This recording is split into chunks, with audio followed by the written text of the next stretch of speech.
ننہالان جماعت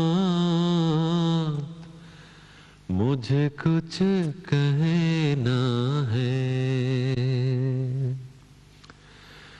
پر ہے یہ شرط کہ ضائع میرا پیغام نہ ہو۔ 20 فروری کا دن جماعت احمدیہ کی تاریخ میں ایک یادگار دن ہے۔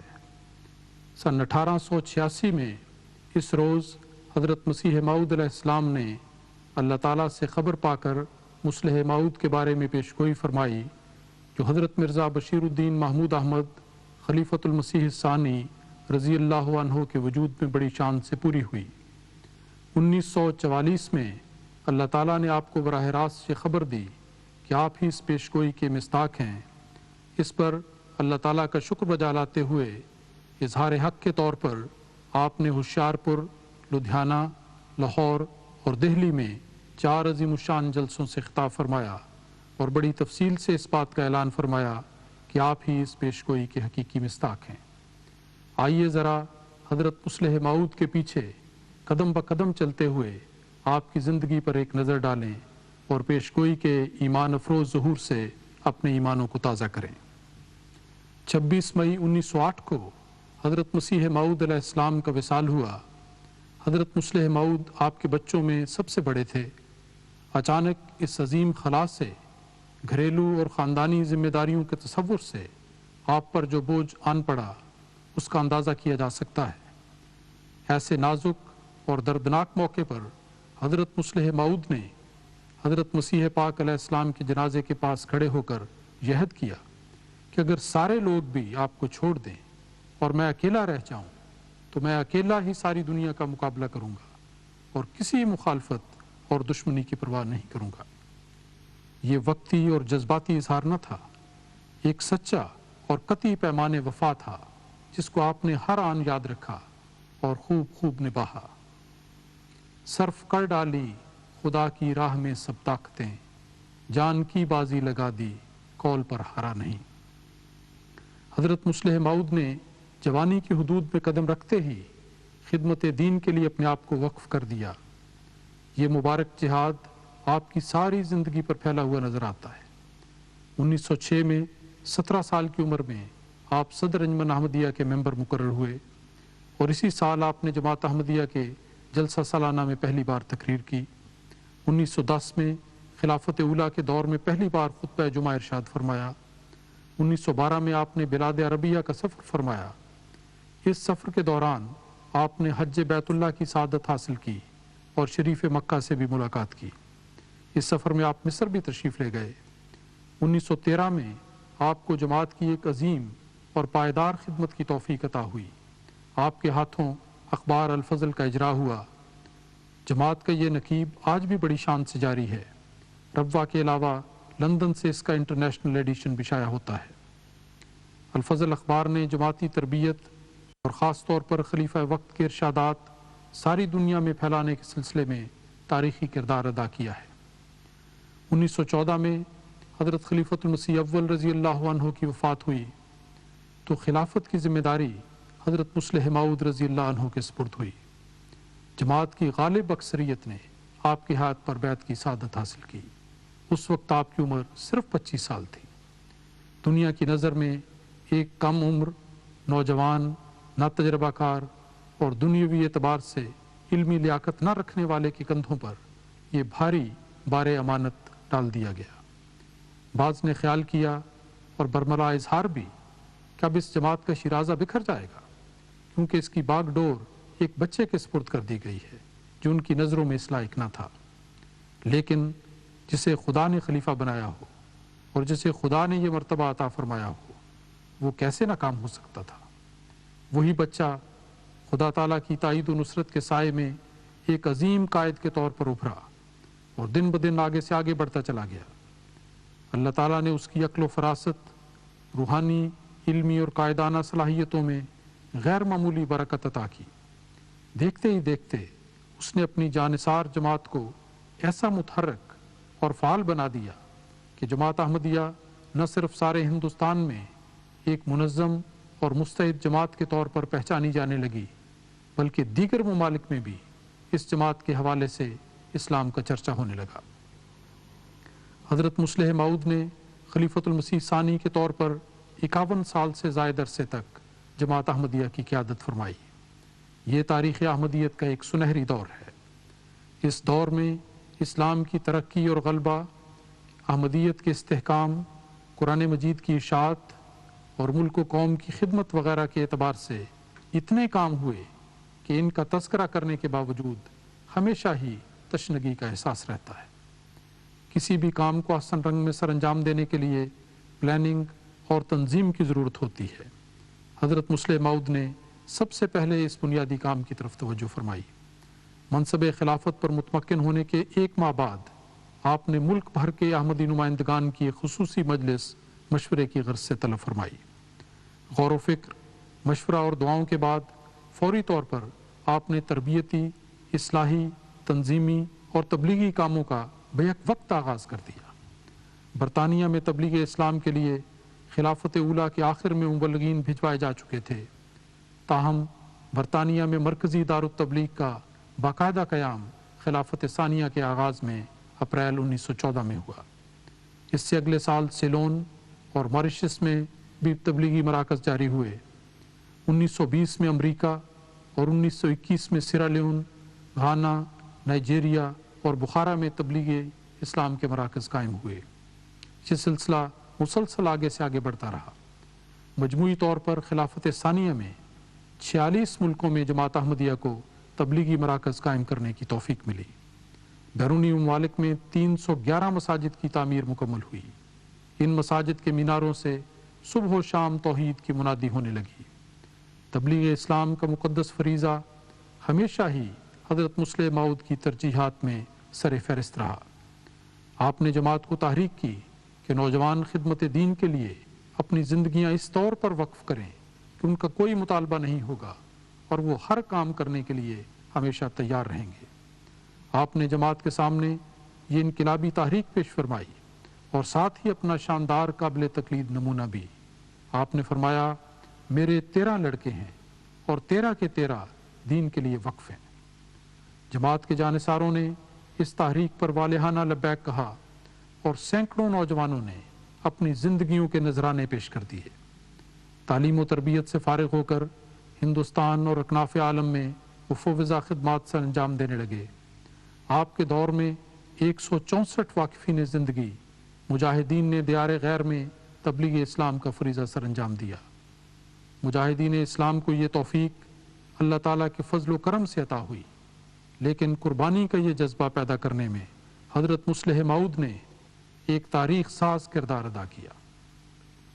تبلیغ اسلام کے ساتھ ساتھ بنی نوع انسان کی خدمت کا میدان بھی کبھی حضرت مصلح موعود کی نظر سے اوجھل نہیں ہوا۔ آپ نے بالخصوص افریقن ممالک کی طرف اس ضمن میں خصوصی توجہ فرمائی، کیونکہ وہاں پر تعلیمی اور طبی سہولتوں کا فقدان پایا جاتا تھا۔ آپ کے دور خلافت میں 24 ممالک میں 74 تعلیمی مراکز، اسکول اور کالج کا قیام ہوا، 28 دینی مدارس جاری ہوئے اور 17 ہسپتالوں کا قیام عمل میں آیا۔ ہند و پاک کی تقسیم کے وقت لاکھوں بے سہارا، بھوکے پیاسے اور در بدر ٹھوکریں کھانے والے مہاجرین کی جس طرح منظم طور پر بے لوث خدمت جماعت احمدیہ کے رضاکاروں نے کی، وہ تاریخ احمدیت کا ایک زرعی باب ہے۔ اس عظیم خدمت کے پیچھے بھی حضرت مصلح موعود کا شفیق وجود متحرک نظر آتا ہے۔ قیام پاکستان کے بعد اہل کشمیر کو ہندوؤں کے مظالم سے نجات دلانے اور کشمیر کی تحریکی آزادی کو منظم کرنے کے سلسلے میں بھی حضرت مصلح موعود نے بنیادی اور کلیدی کردار ادا کیا۔ آپ آل انڈیا کشمیر کمیٹی کے پہلے صدر رہے۔ حکومت پاکستان کی درخواست پر آپ کی زیر ہدایت فرقان فورس نے کشمیر کے محاذ پر فوجی خدمات سر انجام دی۔ یہ بٹالین احمدی رضاکاروں پر مشتمل تھی، جس نے 1948 سے 1950 تک بہت جوش اور مستعدی سے کشمیر کے محاذ پر اپنی فوج کی مدد کی۔ احمدی رضاکاروں کو حکومت پاکستان اور اخبارات نے دل کھول کر خراج تحسین پیش کیا۔ حضرت مصلح موعود خود محاذ پر جا کر اپنی جماعت کے شیر دل نوجوانوں کا حوصلہ بڑھاتے رہے اور عزم نو عطا فرماتے رہے۔ قیام پاکستان کے سلسلے میں حضرت مصلح موعود کی قیادت میں جماعت احمدیہ نے ہر مرحلے پر تاریخ ساز کردار ادا کیا۔ قائد اعظم کی برطانیہ سے ہندوستان واپسی اور مسلمانان ہند کی قیادت کرنے میں حضرت مصلح موعود کی ہدایات اور کوششیں شامل تھیں۔ آپ کی ہدایت پر اس وقت کے امام مسجد فضل لندن مولانا عبد الرحیم درد نے قائد اعظم کو اس کام کے لیے تیار کیا۔ سیاسی محاذ پر ہندوستان کے مسلمانوں کی پرزور اور بے لوث نمائندگی کا حق حضرت چودھری محمد ظفر اللہ خان صاحب نے ادا کیا، جو حضرت مصلح موعود کی رہنمائی میں کام کر رہے تھے۔ اس کے علاوہ دنیا کے متعدد ممالک کو آمرانہ تسلط سے نجات دلانے اور آزادی سے ہمکنار کرنے میں بھی حضرت چودھری محمد ظفر اللہ خان صاحب نے ایسی سنہری خدمات سر انجام دی ہیں جو تاریخ عالم کے صفحات سے کبھی مٹائی نہیں جا سکتی۔ جماعت کے انتظامی ڈھانچے کو مستحکم کرنے کے لیے آپ نے 1919 میں صدر انجمن احمدیہ میں نظارتوں کے نظام کو وسعت دی۔ جماعت کے مردوں اور عورتوں کو مختلف ذیلی تنظیموں میں تقسیم کر کے اپنے اپنے دائرہ کار میں متحرک اور فعال بنانا بھی آپ کا ایک عظیم کارنامہ ہے۔ 1922 میں لجنہ اور 1928 میں ناصرات الاحمدیہ کا نظام قائم فرمایا۔ خدام الاحمدیہ کا قیام 1938 میں اور اطفال الاحمدیہ کی تنظیم 1940 میں بنائی گئی۔ اسی سال مجلس انصار اللہ کا قیام بھی عمل میں آیا۔ نظام خلافت کے بعد مجلس شورا کا نظام سب سے زیادہ اہمیت رکھتا ہے۔ اس کا آغاز 1922 سے فرمایا۔ آپ نے باقاعدہ وقف زندگی کی تحریک 1917 میں کی اور ان واقفین کی تعلیم و تربیت کے لیے 1928 میں جامعہ احمدیہ قائم فرمایا۔ دارالقضاء کا نظام 1925 میں عمل میں آیا۔ 1923 میں ہندوؤں نے دوسرے لوگوں کو ہندو بنانے کا عزم لے کر شدی کی زبردست تحریک شروع کی۔ بہت سے مسلمان اس ریلے میں بہہ کر ہندو ہو گئے۔ یہ صورتحال دیکھ کر حضرت مصلح موعود سخت بے قرار ہو گئے۔ آپ نے اس شدی کی تحریک کے مقابل پر جوابی تحریک شروع فرمائی۔ احمدیت کے جانثار مبلغین نے آپ کی زیر ہدایت ایسی جانبازی سے اس جہاد میں حصہ لیا کہ نہ صرف بہت سے مسلمان ہندو ہونے سے بچ گئے بلکہ جو لوگ ہندو ہو گئے تھے وہ دوبارہ اسلام کی آغوش میں آ گئے۔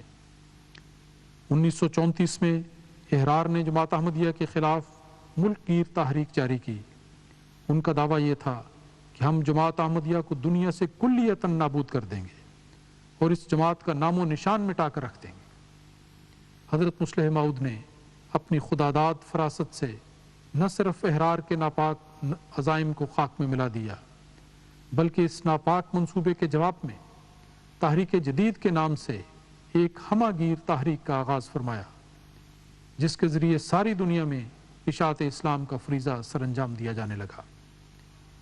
اس تحریک جدید کے شیریں ثمرات نے آج کل عالم کو اپنے احاطے میں لیا ہوا ہے اور دنیا کے اکثر ممالک اسی بابرکت تحریک سے فیض یاب ہو رہے ہیں۔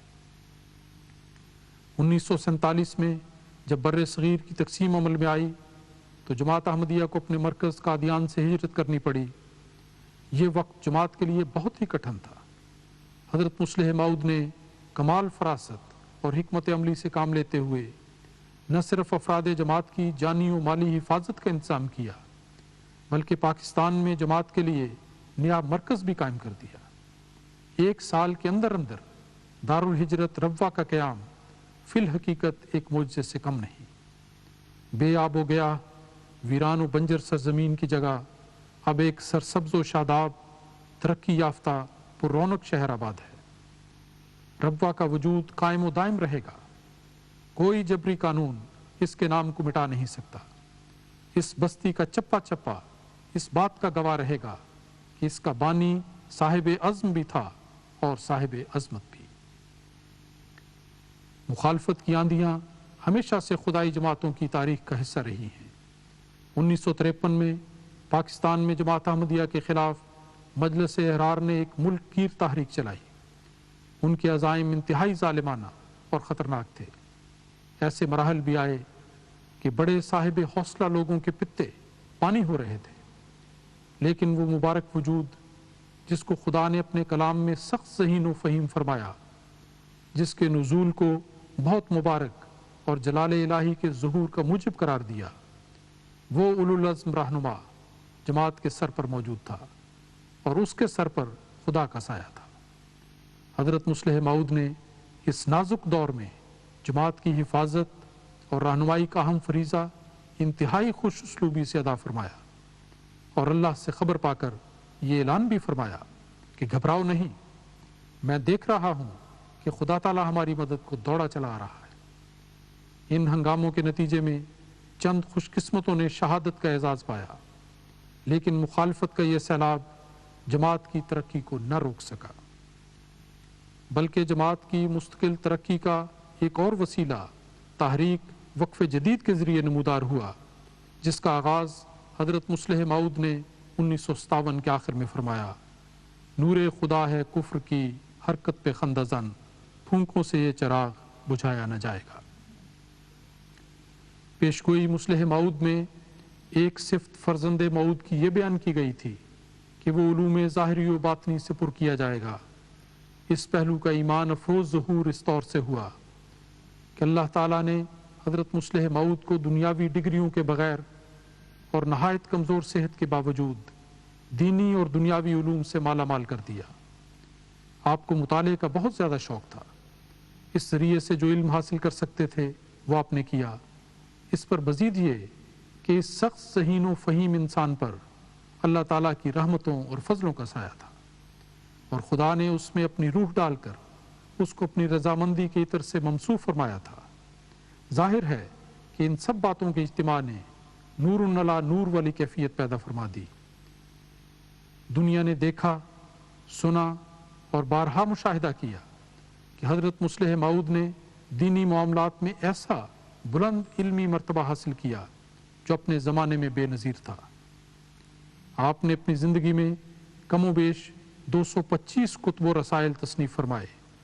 ان کتب میں سے چند ایک کے نام بطور نمونہ حسب ذیل ہیں: دیباچہ تفسیر القرآن، فضائل القرآن، سیرت خیر الرسل، احمدیت یعنی حقیقی اسلام، دعوت الامیر، اسلام میں اختلافات کا آغاز، ملائکۃ اللہ، ہستی باری تعالیٰ، منہاج الطالبین، سیر روحانی۔ یہ ساری کتب اب انوار العلوم کے نام سے سلسلہ وار شائع ہو رہی ہیں۔ ان بلند پایا علمی تصانیف سے بہت پڑھ کر آپ کے خداداد علم کا شاہکار آپ کی تصنیف فرمودہ تفسیر صغیر اور تفسیر کبیر ہے۔ حضرت مصلح موعود کی بھرپور اور خدمات دینیہ سے بھری ہوئی زندگی کے اگر دو جامع عناوین دیے جا سکتے ہیں تو وہ اشاعت اسلام اور خدمت دین ہیں۔ یہ دونوں باتیں تو گویا آپ کی روح کی غذا تھی۔ آپ نے تحریر و تقریر کے میدان میں ان مقاصد عالیہ کی خاطر انتھک خدمات سر انجام دی۔ اللہ تعالیٰ نے آپ کے قلم اور آپ کی زبان میں ایسی دلکشی اور شیرینی رکھ دی تھی کہ پڑھنے والے آپ کی تحریرات پڑھتے ہوئے علمی معرف میں گم ہو کر رہ جاتے، اور آپ کی تقریریں سننے والے گھنٹوں آپ کے خطابات سنتے رہتے اور انہیں وقت گزرنے کا احساس تک نہ ہوتا۔ لا ریب آپ اپنے وقت کے عظیم مصنف اور لاسانی خطیب تھے۔ مقدس باپ سلطان القلم تھا تو عظیم بیٹا سلطان البیان تھا۔ حق یہ ہے کہ حضرت مصلح موعود نے اپنی ساری زندگی اور ساری خداداد صلاحیتیں اس راہ میں وقف کر دیں۔ 1924 کا سال حضرت مصلح موعود کی زندگی کا ایک اہم سال ثابت ہوا۔ آپ نے لندن میں منعقد ہونے والی مذاہب عالم کے نمائندگان کی عالمی کانفرنس میں شمولیت فرمائی۔ یہ conference Wembley Imperial institute London میں منعقد ہوئی۔ آپ نے اس کانفرنس کے لیے خطاب لکھا جس کا انگریزی ترجمہ حضرت چودھری محمد ظفر اللہ خان صاحب نے اجلاس میں سنایا۔ آپ کا یہ خطاب بعد ازاں احمدیت یعنی حقیقی اسلام کے نام سے کتابی صورت میں شائع ہوا۔ اسی سفر کے دوران حضرت مصلح موعود نے مسجد فضل لندن کا سنگ بنیاد اپنے مبارک ہاتھوں سے پرسوز دعاؤں کے ساتھ رکھا۔ یہ سنگ بنیاد گویا یورپ بلکہ ایک لحاظ سے ساری دنیا میں اشاعت اسلام کی عالمگیر مہم میں ایک سنگ میل ثابت ہوا، کیونکہ لندن میں تعمیر ہونے والی اس سب سے پہلی مسجد کی تعمیر کے بعد تو اکناف عالم میں مساجد اور تبلیغی مراکز کا ایک سلسلہ شروع ہو گیا جو اللہ تعالیٰ کے فضل و کرم سے ہر آن بڑھتا چلا جا رہا ہے۔ مسجد فضل لندن اللہ تعالیٰ کے فضل سے مغرب کے بت قدے میں اسلام کی ایک مشعل فروزاں ہے، ایک منبع نور ہے جو ساری دنیا میں تبلیغ اسلام کا مرکز بنی ہوئی ہے۔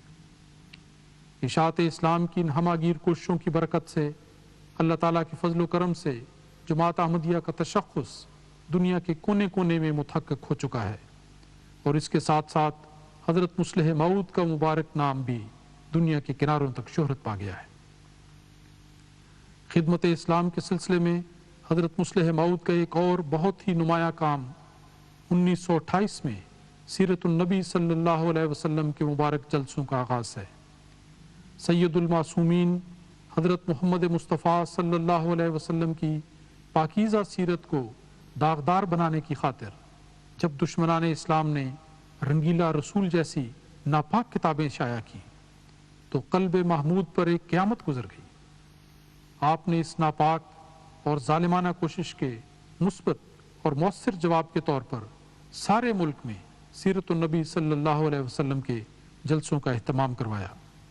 ایسی شان سے یہ جلسے منعقد ہوئے کہ کریا کریا اور بستی بستی حبیب خدا محمد مصطفیٰ صلی اللہ علیہ وسلم پر درود و سلام سے گونج اٹھے، اور بعد میں یہ سلسلہ اور بھی وسیع ہو گیا۔ لاکھوں درود و سلام ہوں حبیب کبریا حضرت محمد مصطفیٰ صلی اللہ علیہ وسلم پر کہ آپ کے مبارک نام احمد کی برکت سے ایک غلام احمد کو آپ کی غلامی کی برکت سے امتی نبوت کا تاج پہنایا گیا۔ پھر اس غلام احمد کو اللہ تعالیٰ نے اپنے وعدے کے موافق ایک فرزند موعود سے نوازا جو ان ساری صفات کا مصداق ثابت ہوا جس کا مقدس پیشگوئی میں ذکر تھا۔ کلام اللہ کا مرتبہ کس شان سے پورا ہوا کہ پیشگوئی کا ایک ایک حرف اس پر صادق آیا اور ایک ایک بات کلام اللہ کی صداقت پر گواہ ٹھہری۔ حق یہ ہے کہ پیشگوئی کا اس طور پر ایمان افروز ظہور ہمیشہ ہمیش کے لیے صداقت اسلام کا ایک زندہ جاوید نشان ہے۔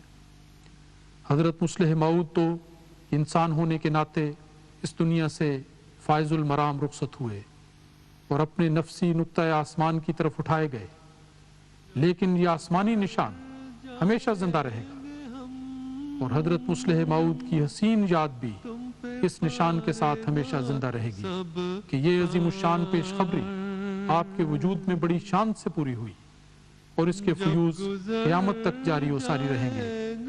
خود آپ نے فرمایا تھا، ایک وقت آئے گا کہ کہیں گے تمام لوگ ملت کے اس فدائی پہ رحمت خدا کرے۔ حق یہ ہے کہ یہ بات اب حقیقت کا روپ دھار چکی ہے، اور ہم یوں کہتے ہیں کہ اب وقت آ گیا ہے کہ کہتے ہیں حق شناس ملت کے اس فدائی پہ رحمت خدا کرے۔ ترک کرو طالب آرام نہ